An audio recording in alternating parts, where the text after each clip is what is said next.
What's going on, guys? It's K-DaWG. This video I'm gonna do as just myself, Sean. I'm gonna try to stay as genuine and be as honest as I can about what's been happening in the last coming up on 5 years. It's been a while since I've made a YouTube video, and I'm not sure if this is going to be a respark of the channel or if this is going to be the end. I haven't really yet decided what I want to do. However, I've popped into some of the live streams and videos of people from the community that I knew way back when, and I've heard a lot of speculation about what happened to me, why I disappeared. I've been accused of a bunch of things, and I want to straighten all this kind of stuff up. All right. Let's get into it. Okay, so prior to my really long hiatus on YouTube, everybody knew that I had suffered with a condition called ankylosing spondylitis. And it's not exactly the greatest and funnest thing to deal with. To recap, if you don't know and you're new to the channel, ankylosing spondylitis is a condition where basically every joint in your body slowly fuses. Right now, my C1, my C2 are fused completely. I cannot move my neck whatsoever. Makes it really, really difficult for, everyday life and just things in general. But that's part and parcel that's exactly what ankylosing spondylitis is. It's fusing of the joints, and eventually they're telling me I might be in a wheelchair.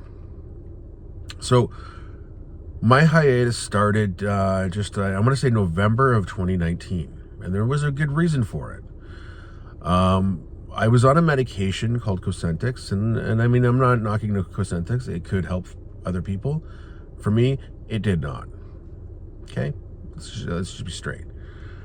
Cosentyx was a medication that I was taking to slow down the process of the fusing in my back and my neck, and frankly, the rest of my body. I want to say early 2019, I started to experience really, really bad intestinal pain or stomach pain, right? Is what I thought it was at the time. Come to find out that in November, they finally sent me for a scope to find out what actually was going on. So the results of that scope was that I developed ulcerative colitis. Now, ulcerative colitis, I'm sure there's many YouTubers out there that do videos on ulcerative colitis, but essentially what it is the bacteria builds up in your intestine and it weakens the walls of your intestines. My doctor had sent me home basically saying that, everything was, it was ulcerative colitis. And I just took it as that. Okay. I know that the last, say, like October, November of 2019, I was not eating much at all. I was bleeding when I was having bowel movements. I knew there was something seriously wrong. And I did go to my doctors in regards to that. All to be ignored and kind of put off until it was pertinent. Now, there's people in the community that tell me that I did this all for fame, all for clicks, all for whatever it is that I didn't do this for money. But I'll get to that. So December 5th of 2019, I was actually sleeping on my couch in my recliner, and Mrs. K-DaWG, or Mrs. K, we can say, she was close by me, because she knew something was wrong. At about 2 o'clock in the morning that night, I had woken her up and I said, hey, we need to call an ambulance. Something's not right. Now, prior to that, I would always say to people that I was fine. I was really, really fine. Why? Not because, I wanted to bring anything on myself that was tragic or negative. But I mean, let's be honest. We all have families. We all have wives. We all have kids. The most of us. I do not want to, not be inclusive. But, for the most part in my life, I've got a wife and kids. And I don't want my wife and my kids to ever think that I can't handle something. And it's just something that you do as a dad. Everything's fine. You try to fix everybody else's problems. And you don't really want a lot of people fussing over your own stuff. So, going back. My wife had called the ambulance. Now, at that point, I could not move my legs. I really, really couldn't. It was really something I've never experienced before. Lo and behold, I go to the hospital, and they go in. They get me all set up, and the hospital literally for me is less than a 5-minute walk away, but I could not move my legs. So I get to the hospital, and they get me all situated, and they say that they're going to send me for an X-ray. So I'm like, all right, see what's going on. I know something's not right. But what's going on? So I come out of the X-ray and they wheel me back into the observation room that I was in. And immediately they pull my stretcher out and into a resuscitation room. Now, working at the hospital myself previously, I know that if you get pulled into a resuscitation room, it ain't good. Needless to say, the last thing I remember is them telling my wife that she should be calling people. And I had a male nurse come over, and they were trying to put a catheter on me. And I said, well, what do you need that for? And he said, well, I'm probably going to just wait until you're in the surgery. And I said, surgery? I didn't know what was going on at the point. That's the very last thing I remember for a week. Okay? There was things that happened in that week that I've only heard from my wife and, my kids that went through it and other family members that were with me that whole time. Now, this part of it, I can only basically say from obviously somebody else's perspective. I went into surgery. They opened me up, and my large intestine had actually burst in 3 spots. So needless to say, I went septic, and they had to remove my intestine. During that time, the medications that I was on for, anesthesia and stuff like that, I actually went into cardiac arrest twice on the operating table. Now, I had no idea what was going on. According to my wife, they came out and they said that we don't know if we're going to be able to save him.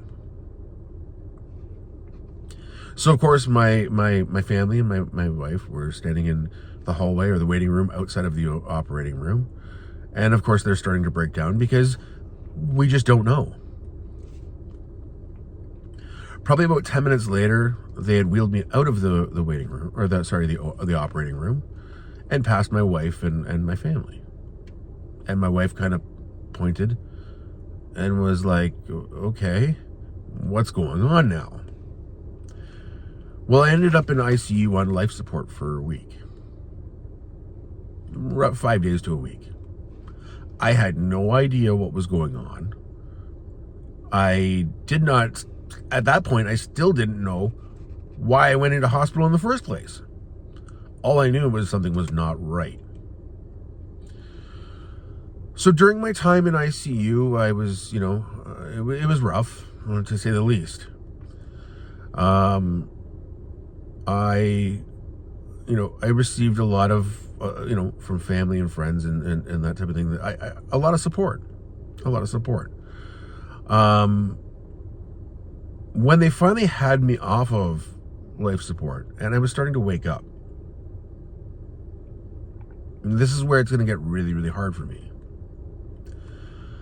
I was on the phone with a former YouTuber that I usually leaned on, and I was explaining to this person what actually happened. This person accused me of doing what I did, or what I didn't do this. Okay, let's be honest. I didn't do this to myself. This was caused by the medications that I was on. Okay, but nonetheless, this person had said that I had done what I did, apparently, for clicks and for YouTube fame. Now, I'm going to address that, because if I did this for YouTube fame, money, etc., all of the above, when I got out, when I was actually talking to the nurse in ICU, they had mentioned to me that initially when I went in, they called the surgeon and they said, "Listen, we have a young man here, 40 years old or 41 years old, I guess that's young, that has roughly about 4 hours to live." Okay. I know I'm jumping all kind of around, but I'm not a public speaker, really. I've been out of the loop for 5 years, so I apologize if it's a little bit jumbled. But anyway, getting back. So I was accused of doing this for YouTube fame. Some greater good. Now, I can tell you that was not the case. Not the case at all. Because if it was, where have I been for 5 years? I've been in the shadows. I've been healing. I've been learning how to live somewhat of a normal life again. Now, that year, I was in the ICU for probably at least a good couple weeks. And then I got moved to a different floor. And then finally I got to the surgical floor. Now, surgical floor is probably, obviously where I should have been in the first place, but given the circumstances, I ended up in ICU and they were trying to get me to the surgical floor. Needless to say, I woke up and it's a lot to process. It's a lot to process when you look down and you have a scar from your sternum, basically to your belt line, and what you thought was your belly button is no longer existing, and it's you're basically, I could put my fist into my chest. That's how big of a wound that I had to heal from. It's a lot to handle. It's definitely a lot to handle. Now, there's some things within my care that I somewhat appreciate, and I somewhat don't. Okay, the cleaning, the staff that I had were awesome. They would help me and get me along and make sure that I had the necessities and things that I needed to just get better. There was one doctor though that really no pun intended, got under my skin. During my stay, I had a doctor that, and don't get me wrong, I understand, he's a surgeon, okay? He wasn't the surgeon that did the surgery, but he's a surgeon. He noticed that in my incision, I had a little bit of infection. So they went ahead and removed my staples that I had all along my torso. And without anesthetic or without anything else, he literally took 4 fingers fucking tore everything open. Without freezing, without anesthetic, without any local, nothing. Just ripped my torso open. Not a fun time. Needless to say, they went in and they did what they did to clean everything out. And that led to a longer road to recovery. So now, to start the video again, or not to start the video again, why would I do that? We're already, what, 15 minutes in? Going back, so just to put it in perspective, I went into hospital December 5th of 2019. I wasn't discharged until December 27th of 2019. So I spent nearly a month in hospital over Christmas, away from everybody. Okay? I went through, the best of the best. I had the best care in the hospital, other than that one surgeon that really kind of got under my skin. But I was able to leave it at that point. I don't understand how, because I had an incision, an opening, a wound that was what I considered, well, it was massive. And it didn't really look good whatsoever. And I mean, don't get me wrong, I'm not complaining. I'd rather not look, have things look astray and alive than leave it. And I wouldn't be making this video today. I wouldn't. Let's be honest. Now, at the end of the video, I may go ahead and show you guys exactly the scarring that I have. Now, keep in mind, I do have an ostomy bag on my side because without a large intestine, they could not reconnect everything, down there. So I can't actually have a bowel movement the way that normal people would do. It has its pros, it has its cons. Me, personally, I just want to kind of feel normal again. Okay? That will happen in December. Well, I don't know if it will happen, but I've got, a reassessment of my whole situation December of this year. That will mark 5 days to the day that I went in the hospital in the first place.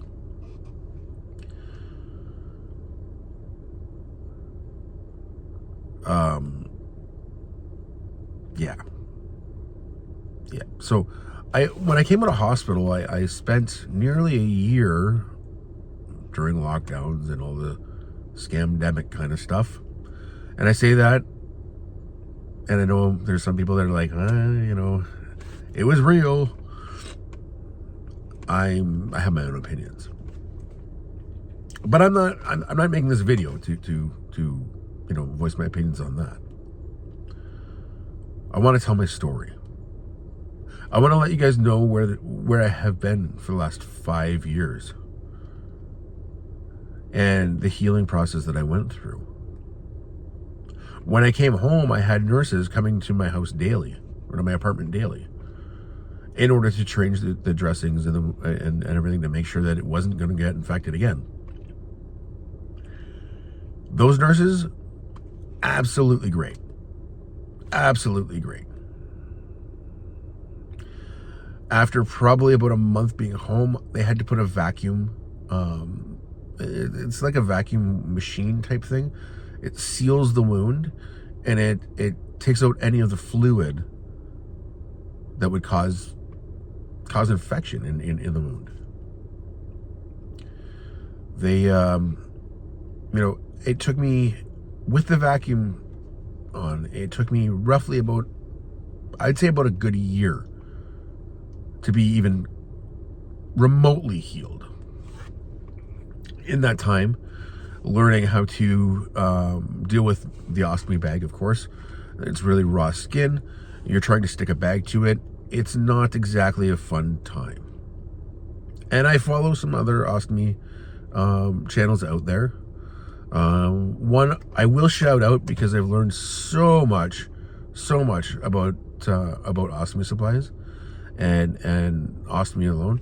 Let's Talk IBD. Her name is Maggie. She's from the States. Awesome channel. Awesome channel. Kind of off topic, but I definitely did want to give Maggie a shout out. For whoever may see this video, at this point. It's been 5 years. I'm not sure exactly who's going to see this video. But I want to set the record straight on my story. So after healing and after all of that, I took a hiatus from YouTube. I did not have the confidence in order to get back in front of a camera.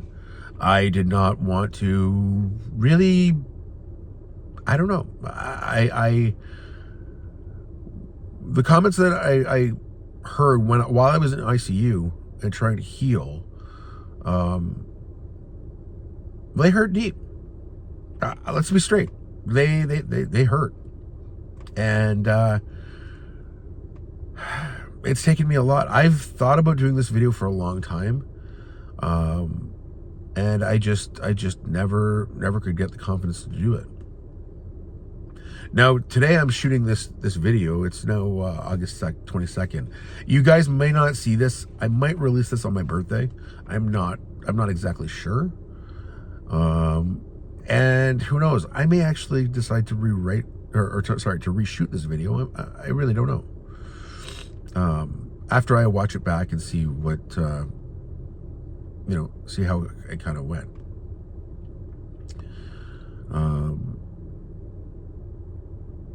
Yeah, it's been a long ride.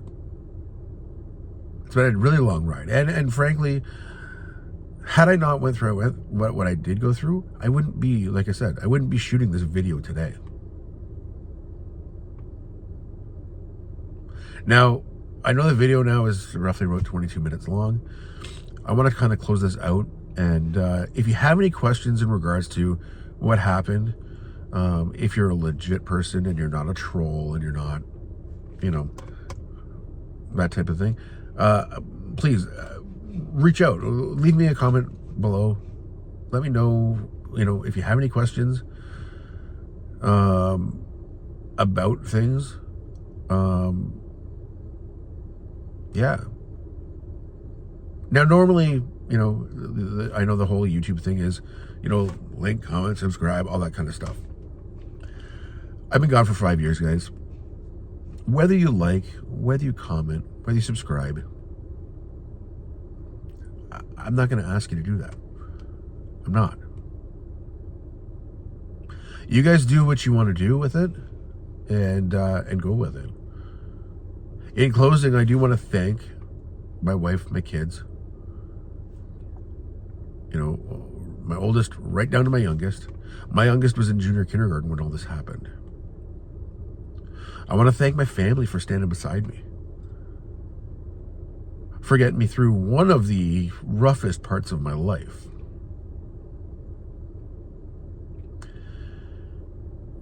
And yeah, I really don't know what else. Yeah. See, I'm not a public speaker, so I don't exactly know what,